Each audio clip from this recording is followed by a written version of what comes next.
which grants this court jurisdiction over all matters except those explicitly reserved for the Supreme Court or for courts of equal status.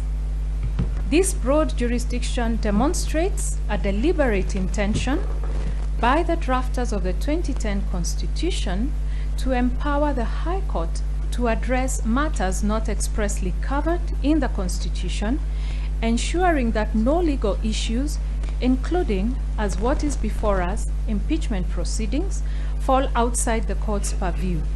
By vesting the High Court with such extensive authority, the Constitution also guarantees that gaps in constitutional coverage are filled, allowing the court to adjudicate on significant issues that may arise within the evolving landscape of governance.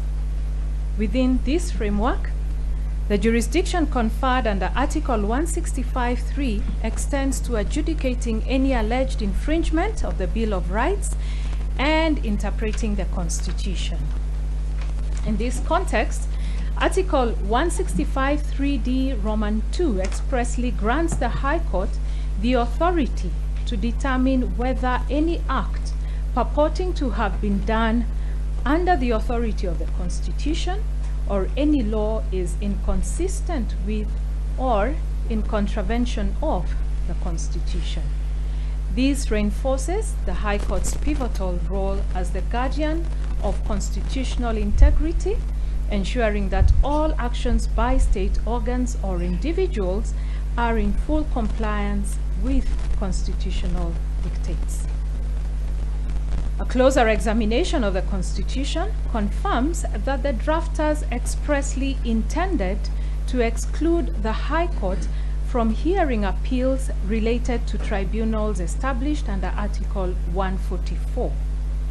Given this explicit exclusion, and against the foregoing discussion, if the drafters had similarly intended to bar the High Court from determining disputes under Article 145, they would have done so with equal clarity.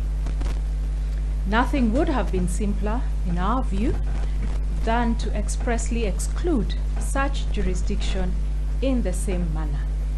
The absence of such an exclusion with respect to Article 145 strongly suggests to us that the drafters intended for the High Court to retain jurisdiction over such impeachment matters. This approach to interpretation, whereby jurisdiction is said to be unlimited in the absence of any explicit limitation, is supported by the Supreme Court in their decision in the case of R versus Karisa Chengo.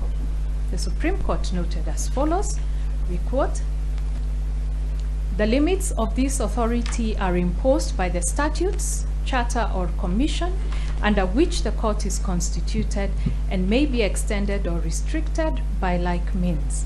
We emphasize that if no restriction or limit is imposed, the jurisdiction is said to be unlimited.